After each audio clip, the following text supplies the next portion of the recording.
Hi everyone, I hope you're all well. In today's video, I'm going to talk about 3 LGBTQ books that I've read.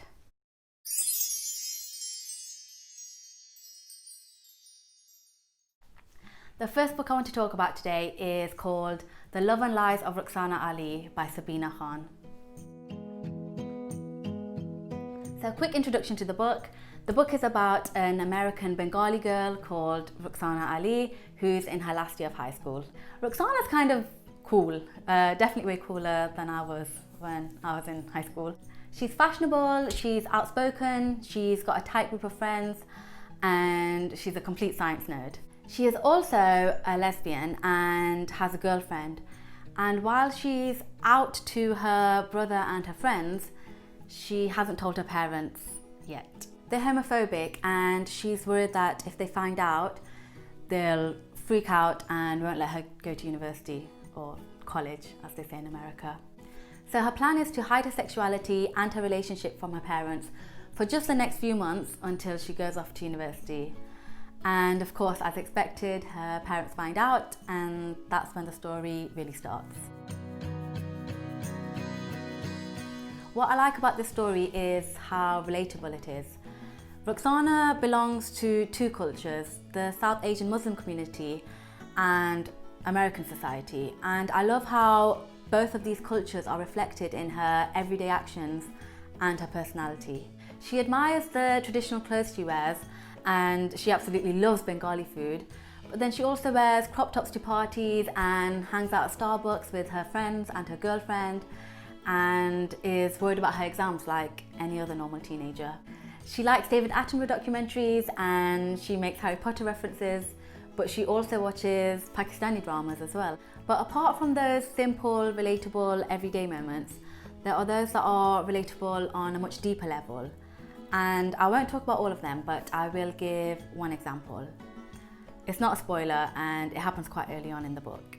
It's when her uncle and auntie over for dinner and the conversation ends up being about someone that they found out is gay. And everyone's talking about this like it's disgusting and so scandalous. And Rukhsana's parents actually make a comment about how they're so glad Rukhsana isn't like that and that she's just a normal girl. And Rukhsana is just sitting there squirming. And when I was reading this, I was squirming too. I can't think of a word for the emotion that I was feeling, but it was this sense of, ooh, this is hitting way too close to home. Because I've been there. I'm not gay, but I am bisexual. And when I was younger, there were so many times when I found myself in a situation that was similar to Rukhsana's. And scenes like that are the reason why I appreciate this book so much. Because when I was younger and in situations like that, I felt ashamed and uncomfortable and like I didn't belong. And I thought I was alone in feeling like this. And reading about this character who's from a similar background to me and in a similar situation, I wouldn't say it's a comforting thing to read, but it's a bit reassuring. I think if I'd read this book when I was younger, I would have felt less alone in that respect. I would have thought, okay, maybe I'm alone at this dinner or gathering or whatever, but I'm not alone in the world. There are other people out there in the world feeling the same things that I'm feeling. And I think that's a really important feeling to get from a book sometimes. Now, this is obviously a subjective opinion, but I have to be honest and say I thought that the writing could have been better. To me, it felt a bit disjointed at times and not always elegant. There were also some characters that I didn't like, that I think I was supposed to like, which made it hard to root for certain relationships. And then there were also some characters that felt a bit two-dimensional that I thought could have been fleshed out a bit more. But as I said, that's just my personal opinion and you might feel differently. So if this seems like your cup of tea, please check it out. The next book is also about a queer person of colour, and that is pretty much where the similarity ends. The book is called Unicorn, the Memoir of a Muslim Drag Queen by Amru Al-Qadi.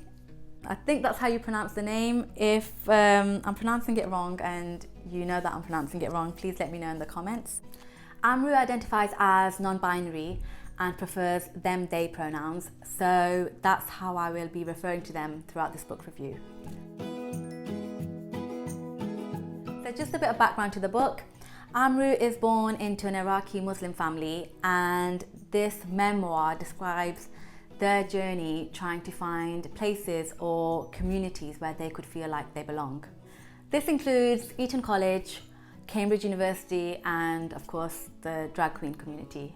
I didn't really know anything about drag queens or drag shows before I read this book, so it was my first insight into it, and I'd say it was a good one. Having said that, the book doesn't focus on the drag queen aspect. It's obviously there, but a lot of the book is also about Amru's childhood experiences and interactions that they've had with other people. So now that I've set the background, let me tell you why I love this book. It is hilarious. Within just the first couple of pages, Amru's wit and sense of humour is apparent. And even though the book deals with serious issues, they are told in such a funny and honest way. Amru is a really good storyteller and makes situations come to life with descriptions that are poetic but not pretentious. And more than that, you can tell Amru is a really intelligent person. They have deep insights, are really good at articulating them and presenting them in a creative way. The other reason why I love this book is it's so honest. It's vulnerable, it's gritty, sometimes quite graphic. There were definitely moments where I was like, oh my God, what did I just read? But there's also like a hope and an innocence to Amru, which makes them quite endearing. And the final reason why I love this book is that it doesn't shy away from the complexity of people and our relationships with them. For example, it describes the harmful and damaging behaviours that parents can have, and how it's so easy or tempting to deem them villains in your head, but then also get confused when you think about the love and support they've provided for you and the sacrifices that they've made. And there's a line in the book which says, "The combined love and resentment I had for my parents was so muddled," which I think perfectly captures that feeling. It's easy for us to split people into a good or bad category, but the reality is our relationships with people are multifaceted. And this book is good at addressing that complexity without excusing the bad things. There's also a part in the book which addresses the feeling of being sorry for causing pain to someone who loves you, whilst not being sorry for who you are, which I think is a really important distinction to make. So ultimately, this book is about Amru's search for belonging and trying to find or forge their own identity. And it's hilarious at times and it's heartbreaking at other times. It explores family relationships, religion, racism, including racism within the LGBT community, and also the drag queen culture. There's also a lot of Harry Potter references dotted throughout the book, which I love. I know this is the second time I've mentioned Harry Potter in a video that has nothing to do with Harry Potter, but whenever someone can make casual and relevant Harry Potter references, I feel like they're a kindred spirit. It's an eye-opening book. Very rarely do I learn this much about society from one book, so I'd say it's definitely worth checking out. The final book I want to recommend is a completely different type of book. It's called What's Wrong with Homosexuality by John Covino. So unlike the first two books I recommended, this one isn't a fiction book. It's a book which goes through the most common objections that people have against homosexuality, and it deconstructs those objections in a logical manner. The writer, John Covino, is a philosophy professor, and I think this book was written after about 2 decades worth of experience in doing public debates about same-sex relationships. The book itself is quite short and concise. It's only 7 chapters long, and it's a very easy read.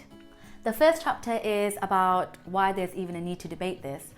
After all, if you're pro-homosexuality, then you might think it's obvious that there's nothing wrong with it and that it's obvious that there should be gay rights. And of course, if you're against homosexuality, you might think, it's just as obvious that there's something wrong with it. And the subsequent chapters address the different types of objections, such as the religious argument and the it's not a natural argument and things like that. Even though this book consists of philosophical and logical arguments, it doesn't read like a stuffy philosophy text. And this is coming from someone who studied philosophy for quite a few years. It's all explained in a way that's very easy to follow along. And he doesn't really use a lot of technical terms, but the few times that he does, he explains them. It's also a really fun book. It's really intelligently written in that the issues in the book are given their due respect, but at the same time, the book remains very light-hearted, and it's got loads of personal stories in it and anecdotes that make it really interesting and funny. As I mentioned before, the book comes as a result of John's debates over the years, and obviously in debates there's opposition. So the people who engaged in those debates from an anti-gay position are also mentioned in the book. What I really admire about John is that he is thoughtful and reflective when considering the person behind those views, as opposed to just writing about caricatures. For example, Glenn is the person that John has most of his debates with, and even though John has made it very clear that he thinks Glenn's views are harmful, he portrays Glenn as a three-dimensional person with positive qualities. The chapter on religious objections focuses mainly on Judeo-Christian arguments. And the reason for that is that in John's environment, most of the arguments come from that perspective. And it was definitely very interesting to read about, but I also would have found it interesting to learn about the positions of other religions as well. All in all, this is a very informative book, but more importantly, I think it's a very positive book. If I debated this for so many years, like the writer has, I think I would just be drained and resentful. But John remains so positive and hopeful. And despite knowing that there's so much more progress to be made, I ended the book with a smile on my face. So there you have it. If you've read these books or you have any book recommendations for me, please let me know with a comment down below. And if you like this video and you want to see more videos like this, please like and subscribe.